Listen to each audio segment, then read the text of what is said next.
ఏపీలో medical college వ్యవహారంలో PPP 3 విధానాలపై కూటమి ప్రభుత్వం అవకతవకలకు పాల్పడుతుంది. ఇది పూర్తిగా ప్రైవేట్ పరం కాబోతుందంటూ కూడా నిన్న విశాఖలో మాజీ సీఎం వైసీపీ అధ్యక్షుడు జగన్ చేసిన పర్యటనపై మాట్లాడేందుకు మనతో పాటుగా ఎమ్మెల్యే వంశీకృష్ణ శ్రీనివాస్ ఉన్నారు. ఆయన అడిగి మరిన్ని విషయాలు దీనిపైన తెలుసుకుందాం. సార్, నిన్న జగన్ పర్యటన సక్సెస్, అదేవిధంగా మెడికల్ కాలేజీలో పీపీపీ 3 విధానంలో కూటమి ప్రభుత్వం అవకతవకలకు పాల్పడింది, ఇది ప్రైవేట్ పరం కాబోతుందంటూ ఆయన చేసిన వ్యాఖ్యలను ఎట్లా చూడొచ్చు? ముందుగా జగన్ సభ సక్సెస్ అనే వాడిని మీరు విత్డ్రా చేసుకోవాలి. అది సేమ్ బ్యాచ్, చిత్తూరు వెళ్ళిన అదే బ్యాచ్ ఉంటుంది, ఇచ్చాపురం వెళ్ళిన అదే బ్యాచ్ ఉంటుంది, కడప వెళ్ళిన అదే బ్యాచ్ ఉంటుంది, విశాఖపట్నం అదే బ్యాచ్ ఉంటుంది. ఆ ఊపులు చూసే ఆయన 15 సీట్లకు పడిపోయాడు అనే విషయాన్ని కూడా మీకు స్పష్టంగా తెలియజేస్తా ఉన్నాం. ఇవాళ మెడికల్ కాలేజీలని ప్రైవేటు పరం చేశారని చెప్పేసి ఒక సాగుతో బయటకు వచ్చి ముద్దులు పెట్టడానికి ట్రై చేస్తూ ఉన్నారు. ఈ ముద్దుల కార్యక్రమం అయిపోయి 6.5 సంవత్సరం అయింది. ఇంకా ముద్దులు పెడితే మురిసిపోయేవాళ్ళు కానీ ముద్దులు పెట్టించుకోవడానికి కానీ ఎవరు కూడా లేరు. ముద్దులు పెట్టిన తర్వాత కిలోమీటర్ దూరం అందరిని పక్కన పెట్టేవనే విషయం కూడా ఈ రాష్ట్ర ప్రజలకు తెలుసు. సీఎం అయిన తర్వాత ముద్దులకు దూరం అయ్యామని కూడా అందరికీ తెలుసు. సో ఈ ముద్దుల కార్యక్రమం పక్కన పెట్టి కొత్తగా ఏదైనా కనిపెట్టమని నేను తెలియజేస్తా ఉన్నా. స్టీల్ ప్లాంట్ వ్యవహారంలో మేము ప్రైవేట్ పరానికి పూర్తిగా వ్యతిరేకం. గత 5 సంవత్సరాల్లో ఈ మాట ఎందుకు వినిపించలేదు? జగన్ ఎందుకు కనిపించలేదు? ఇవాళ మీకు 2 విషయాలు కూడా స్పష్టంగా చెప్తా ఉన్నా. పీపీపీ మోడ్ పెట్టకపోతే 5 సంవత్సరాల పాటు మెడికల్ కాలేజీకి మేము ఏమైనా చేయగలిగావా? లేకపోతే పీపీపీ మోడ్ పెట్టి మీరు ఇచ్చిన జియోలు ఏమైనా మార్పులు చేశారా? మీరు ఇచ్చిన సీట్ల సంఖ్య తగ్గించారా? లేకపోతే మీరు ఏది చేసిన దాంట్లో ఏమైనా ఖర్చు పెంచారా? పేద ప్రజలకు మెరుగైన వైద్యం అందించాలి, పేద ప్రజలు బాగా చదువుకునే అవకాశం కల్పించాలి. ఇచ్చిన కాలేజీలు ఏవైతే ఇచ్చారో సెంట్రల్ గవర్నమెంట్ వాటిని ఇమ్మీడియట్గా పూర్తి చేసి ప్రజలకు అందుబాటులో తేవాలని ఒక లక్ష్యంతో ఒక ప్రైవేటు భాగస్వామ్యం తీసుకొని ప్రైవేటుగా ఉన్నటువంటి ఫండ్స్ని కొంత జనరేట్ చేసి తొందరగా కాలేజీలు కంప్లీట్ చేసి ఈ కాలేజీని ప్రజలకు అందుబాటులో తేవాలని ఒక మంచి ఉద్దేశంతో పెట్టినటువంటి ప్రక్రియ తప్ప అది ప్రైవేటు పరం చేయడం కాదు. 33 సంవత్సరాల పాటు వాళ్ళు మేనేజ్మెంట్ చేస్తారు. త్రూ గవర్నమెంట్ అండర్లో ప్రభుత్వం భారతదేశంలో ఉన్నటువంటి మెడికల్ కాలేజీలు అన్నీ ఏ విధంగా జరుగుతాయో అదే పద్ధతిలో అదే సిస్టమేటిక్గా అదే విధంగా జరుగుతాయి తప్ప ప్రైవేటు వ్యక్తుల పరంగా జరిగే కార్యక్రమం కాదు. ముందు ప్రైవేట్ అనే విషయం నీకు బయటకు రావడానికి అవకాశం లేకపోతే ఏదో ఇంకోటి ఎత్తుక్కోండి, లేకపోతే జైల్లో ఉన్న వాళ్ళందరూ కూడా జైలు అంటున్నారని చెప్పేసి మర్చిపోవడానికి ఇలాంటి కార్యక్రమాలు చేస్తున్నారు తప్ప ప్రజల మీద అభిమానం ప్రజల కోసం కాదన్న విషయం ఈ రాష్ట్ర ప్రజలకు కూడా అందరికీ తెలుసు.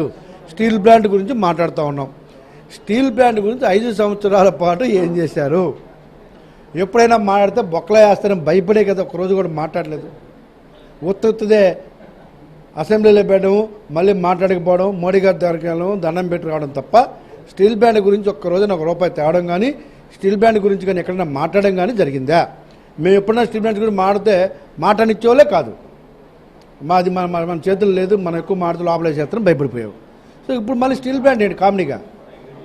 స్టీల్ ప్లాంట్కి ఇవాళ రాష్ట్ర ప్రభుత్వం నుంచి 2,500 కోట్లు, సెంట్రల్ నుంచి 11,464 కోట్లు తీసుకొచ్చి దాన్ని ఆర్థికంగా ఆదుకొని దాన్ని ఇవాళ నిలబెట్టి దాన్ని ప్రైవేటు పరం కాకుండా ఒక పొలిటికల్ నిర్ణయాన్ని వెనక్కి తీసుకొని ఇవాళ మన స్టీల్ ప్లాంట్ని కాపాడుకునే విధంగా అటు ముఖ్యమంత్రి గారు, డిప్యూటీ సీఎం గారు, లోకేష్ గారు అండగా నిలబడి ఈ రాష్ట్రంలో దేశం అత్యున్నతమైన విశాఖ స్టీల్ ప్లాంట్ని కాపాడుకున్నాం. దాన్ని పక్కన పెట్టి ఏదో ప్రైవేటు పరం కాలేదు, నువ్వు ఏమి కలగనొద్దు. అది ప్రైవేటు పరం అవ్వదు. అది మన ఆంధ్రుల హక్కు, అది మన ఆస్తి కాబట్టి దాన్ని కాపాడుకున్నాం. ఎప్పుడో 89లో ఉన్నటువంటి జియో పరంగా ఏవైతే లాసులు నడుస్తున్న ఇండస్ట్రీస్ని అన్ని కూడా ప్రైవేటు పరం చేయలేనప్పుడు ఏదో ఒక నిర్ణయం తీసుకున్నారు. అందులో భాగంగా పార్లమెంట్లో పెట్టారు. అయినప్పటికీ కూడా మన కూటమి నాయకులందరూ కూడా దాన్ని కాపాడుకొని ఇవాళ ప్రైవేటు పరం కాకుండా అడ్డుకొని ఇవాళ ఈ విశాఖపట్నం ప్రజల సంతోషాలు అద్దులా కూడా హ్యాపీగా ఉన్నారు. నీ దరిద్రం పోయిందని చాలా హ్యాపీగా ఉన్నారనే విషయాన్ని కూడా గుర్తుపెట్టుకోవాలి. ఈ రాష్ట్ర ప్రజలు కానీ, వ్యాపారస్తులు కానీ, ఎంప్లాయీస్ కానీ, సామాన్య ప్రజలు కానీ, ఉపాధ్యాయులు కానీ ఇవాళ ఎంత ఆనందంగా ఉన్నారంటే ఒక రాక్షస పరిపాలన నుంచి అప్పుడెప్పుడో దీపావళి చేసుకున్నట్టుగా ఇవాళ మీ పరిపాలనపై దీపావళి చేసుకుంటున్నారు, అద్భుతంగా ఉన్నారు. కాబట్టి ఇప్పటికైనా నీలో మార్పు వస్తే ఇంకొక సీటు పెంచాలని వాళ్ళు అనుకుంటున్నారు.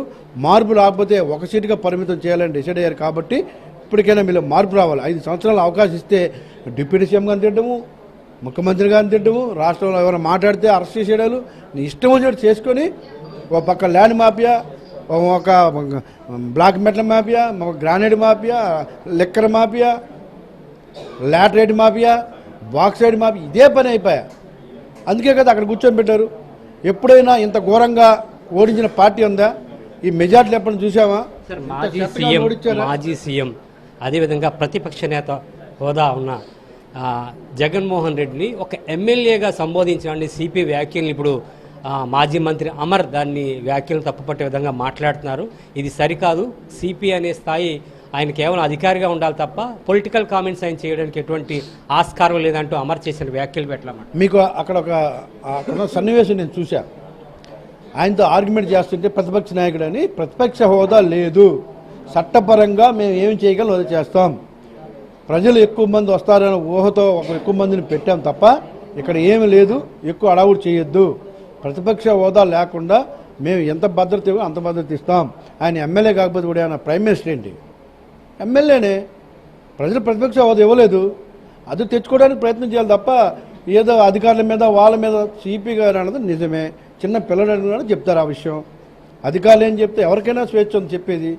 మేము ప్రతిపక్ష హోదా లేదు, ఆయన ఓన్లీ ఎమ్మెల్యే కాబట్టి ఎమ్మెల్యే ప్రోటోకాల్ ఇస్తాం అంతే. లేని కోరుకుంటే ఎలాగవుతాయి? ప్రజలకి అనుకూలంగా పరిపాలించి ప్రజలకి మేలు చేసి ప్రతిపక్ష హోదా తెచ్చుకో. అక్కడికి వచ్చి అసెంబ్లీలో మాకు ప్రతిపక్ష హోదా కావాలంటావు, ఇక్కడికి వచ్చి నాకేదో సెక్యూరిటీ కావాలంటావు. లేనిది ఎక్కడ తెచ్చిస్తారు?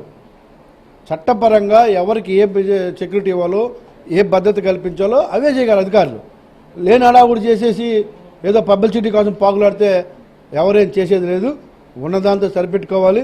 లేకపోతే మన మెజార్టీలు చూశారు, మన సీట్లు చూశారు, అవి డబుల్ అవుతాయి. కూటమి ప్రభుత్వం 15 సంవత్సరాల పాటు ఉండాలి.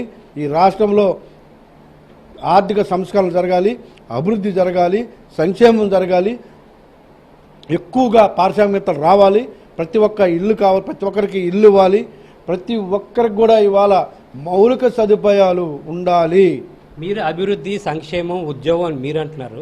కానీ వాళ్ళు మాత్రం గూగుల్ డేటా సెంటర్, అదేవిధంగా bulk drug project, Nakkapalli steel plant, వీటన్నిటినీ కూడా అడ్డేందుకు కూడా ప్రత్యేకంగా రైతులతో కేసులు వేయించడం, దాన్ని అడ్డుకునే విధంగా ప్రయత్నం చేయడం, ఇది ఎక్కడికి దారి తీస్తుంది? అందుకే కదా వాళ్ళని అక్కడ కూర్చొని పెట్టారు. ఇవాళ స్టీల్ ప్లాంట్ వస్తే సుమారు 1,00,000 మందికి ఎంప్లాయ్మెంట్ దొరుకుతుంది. గూగుల్ వస్తే ఒక 50,000 మంది దొరుకుతుంది. ఇంకొక కంపెనీ వస్తే ఇలా దాదాపుగా 10 కంపెనీలు, సాఫ్ట్వేర్ కంపెనీస్ వస్తూ ఉన్నాయి, ఇండస్ట్రీస్ వస్తూ ఉన్నాయి. అవన్నీ వస్తేనే ఎంప్లాయ్మెంట్ జనరేట్ చేయగలం. లేకపోతే ప్రజలకి జీవితకాలం ఉచితాలు ఇవ్వాలి మనం. వాళ్ళు ఒకటే కోరుకుంటున్నారు, మా పిల్లలకి ఉద్యోగాలు వస్తే మాకు ఉచితాలు వద్దు, రోడ్లు వేయండి, రాష్ట్రాన్ని అభివృద్ధి పనులు నడిపించండి, రాష్ట్రం దేశంలో నెంబర్ 1 ఉండేవి చేయండి, ఉచితాలు మాకొద్దు, ముందు చేయాల్సిన పనులు మీరు చేస్తే ఎంప్లాయ్మెంట్ జనరేట్ చేయండి, ఈ రాష్ట్రాన్ని బాగుపరచండి, మాకెందుకు ఉచితాలు అన్నారు. వీళ్ళేమన్నారు, ఇప్పుడు ప్రతిపక్షంలో ఉన్న హోదా లేకపోయినా కూడా నేను ప్రతిపక్ష నాయకులలాగా ఊహించుకొని ఈ రాష్ట్రంలో వస్తున్నటువంటి ప్రాజెక్టులు ఆపాలి, ఈ రాష్ట్రాన్ని మళ్ళీ నేను ఏ విధంగా ఉన్నానో 5 సంవత్సరాలు అదేవిధంగా అందులో ఉండాలని ఆయన కోరిక. సార్, మాజీ మంత్రి అమర్ ఒక ఆసక్తికరమైన కామెంట్ చేశారు. రుషికొండలో ఉన్న ఏదైతే ప్యాలెస్ ఉందో జగన్ది జగన్ది జగన్ది అని అంటున్నారు. చంద్రబాబు నాయుడు వస్తే మీరు రిజిస్ట్రేషన్ సిద్ధంగా ఉన్నాం, జగన్ పేరు మీద రిజిస్ట్రేషన్ చేయించవచ్చు కదా అంటారు. ఎట్లా చూడొచ్చు? అది కూడా చేశారు పాపం. ఆయన పాపం అమర్కి తెలియదేమో, ఆ ప్రయత్నం కూడా చేశారు. ఆ పక్కనే ఉంది ఎట్రో వాళ్ళు ఎవరు, అది ఏదో ఉంటుంది కదా పక్కొండ, ఆ ప్రయత్నం కూడా చేశారు. తమ్ముడు బే పార్క్ని కూడా ట్రై చేశారు. అలా తర్వాత రామనాయుడు కొండను కూడా ట్రై చేశాడు. ఇంకెక్కడ విశాఖపట్నంలో అన్ని కొండలు ట్రై చేసి లాస్ట్కి రామనాయుడు కొండని వేసాడు. 2.5 ఎకరా తెలియదేం పాపం తమ్ముడికి 2.5 ఎకరా సీయూ వేసాడు. అలాగే బే పార్క్ వేయాలంటే అది వాస్తు సహకరించలేదు. అది సహకరించక రుషికొండ అయితే వాస్తు బాగుందని దీన్ని వేసేయడానికి ట్రై చేశాడు. 30 సంవత్సరాలు అవుతుంది తమ్మో, నీకు తెలియదేమో. 30 సంవత్సరాలు గుర్తుందా? 30 సంవత్సరాలు ముఖ్యమంత్రి అందులో ఉండిపోయి చేశాడు పాపం తప్పు. సరే, మీరన్న రియాలిటీలో ఉంటారంటే మీరు కూడా అలా ఉన్నట్టున్నారు. సో ఆ 30 సంవత్సరాల నుంచి ముందు బయటకు రావాలి. అందుకే ఆ ప్యాలెస్ అలా ఉండిపోయింది. 30 సంవత్సరాల భ్రమలో ఉన్నాడు ఇంకా ఆయన. ఆ భ్రమ నుంచి బయటకు రావాలి. సో మీరు కూడా భ్రమలో ఉంటే మీ కర్మ ఇంకెవడైనా చేయలేడు. సో వేసాడు, వేయాల్సినవన్నీ వేసాడు, ఎక్కడెక్కడ వేసాడో మీకు తెలుసు కదా. మళ్ళీ మా నోటి గురించి చెప్పించుకోవడం, ఎవరిని బెదిరించారు, ఎక్కడ బెదిరించాడు, ఎక్కడ వేసాడు, సీఈఓ కోసం ఎక్కడ వేశారు, ఏం చేశారు అన్నీ కూడా నీకు బాగా తెలుసు. కాబట్టి ఇలా వీళ్ళతో తక్కువ మాట్లాడితే మంచిది. అలాంటివి సార్ సింగిల్ వర్డ్లో జగన్ నేను టూపే మీరేం చెప్తారు? ఇంట్లో పడుకొని ప్రశాంతంగా ఉంటే హ్యాపీ. నువ్వు ఎన్ని ముద్దులు పెట్టినా ఆ ముద్దులు 5 సంవత్సరాలు చూశారు, ఆ తర్వాత నువ్వు కనిపించలేదు. సో ముద్దులు పెడతాడు ఇప్పుడు, తర్వాత కేడర్ని దగ్గర రానివ్వలేదు. ఆశ్చర్యం అంటే మంత్రులకు కూడా ధర్మ దర్శనం. మీకు ఇంకొక గొప్ప విషయం చెప్పనండి. అసెంబ్లీ అయితే ఇవాళ చంద్రబాబు నాయుడు గారి దగ్గరికి డైరెక్ట్గా ఇలాగ మేము వెళ్ళి ఫేస్ టు ఫేస్ డైరెక్ట్గా వెళ్ళి, సార్ ఇలాగ సీఎం రిలీఫ్ ఫండ్ 2 నిమిషాల్లో నేను 100 మందికి రాయించుంటాను. నేను 2 సంవత్సరాల పాటు ఎమ్మెల్సీ చేశాను అక్కడ, 10 సంవత్సరాలు దాదాపు 9 సంవత్సరాలు పార్టీ ప్రెసిడెంట్ చేశా. ఆయన 5 సంవత్సరాల పరిపాలనలో 1 to 1 ఒక్క నిమిషం ఆయన కలవలేకపోయాను. నేను మంత్రులు కలవలేకపోయారు. ఆ 4 తప్ప సజ్జల, సాయిరెడ్డి, సుబ్బారెడ్డి, ధనంజయ రెడ్డి, ఆయన ఎవరైనా మిథున్, వాళ్ళు తప్ప ఒక్కొక్క వింగ్ ఒక్కొక్కరికి అప్పచెప్పి దోసుకోవడానికి వాళ్ళు తప్ప ఇంకెవరిని కలిసేవాళ్ళు కాదు, ఎవరిని కలిసేవాళ్ళు కాదు. ఇవాళ ముఖ్యమంత్రి గారి నుంచి అసలు ఓపిక్గా ఆయన నిలబడి మేమందరం వరుసగా లోపలికి డైరెక్ట్గా రూమ్లోకి వెళ్తే ఇలా భుజం మీద చేసి ఏం కష్టం చెప్పామని చెప్తుంటే మేము కోల్పోయిన దరిద్రం అంతా కూడా చాలా హ్యాపీగా ఉన్నామని ఒక ఫీల్ వస్తుంది. ఆ దరిద్రం రాష్ట్ర ప్రజలకు పట్టి మాకు పట్టింది కూడా వదిలింది. అసలు నిజంగా చెప్పాలంటే ఆ ఓపిక్గా ఆయన మాకు భుజం మీద చేసి ఆయన సీఎం ఇలాగ కష్టాలు ఉన్నాడు సార్, పేదోడు సార్ అంటే ఆయన రాస్తూ చాలా నవ్వుకుంటూ రివ్యూ చేసుకుంటూ అసలు లోపలికి కూడా ఫ్రీగా యాక్సెస్, అసలు అంత ఫ్రీగా ఆయన దగ్గరికి వెళ్ళే అవకాశం ఇస్తున్నందుకు నిజంగా రియల్గా ఆయన హ్యాట్సప్ తెలియజేస్తూ ఉన్నాం. అద్భుతమైన పరిపాలన అంతా ఉంది. నీ కర్మ మా కర్మగాలి మీ దగ్గర ఉన్నామనే ఫీల్ కూడా మాకు వస్తూ ఉంది. నిజంగా చాలా బాగా గుర్తు చేశారు మీరు. అసెంబ్లీలో అయితే మంత్రులు L1, ఎమ్మెల్యేలు ఎమ్మెల్సీ L2 దర్శనాలు, ఘోరమైన దర్శనాలు. ఇలాగ వస్తాడు, ఇలా గుద్దుతాడు, ఇలా వెళ్ళిపోతాడు. ఎవరన్నా కష్టం చెప్పడానికి లేదు. ఉన్న రోజులు ముద్దులతో చెప్పారు, తర్వాత మాత్రం మొహం చూపించడం మానేశాడు. ఇది చాలా ఘోరమైనటువంటి మైండ్ సెట్. కాబట్టి ప్రజలు గ్రహించారు. ఇప్పటికైనా చిన్న మార్పు రావాలని జగన్ నేను కోరుకుంటున్నా. మెడికల్ కాలేజీల వ్యవహారాలపై PPP మోడ్ విధానంపై జగన్ ప్రభుత్వం స్పష్టంగా తెలుసుకోవాలి. లేదంటే గతంలో వచ్చిన 2 digits ఈసారి సింగిల్ డిజిట్కే పరిమితం అంటూ కూడా ఎమ్మెల్యే చెప్తున్నారు. వీడియో జర్నలిస్ట్ విజయ్తో సతీష్, ABN ఆంధ్రజ్యోతి, విశాఖ నుంచి.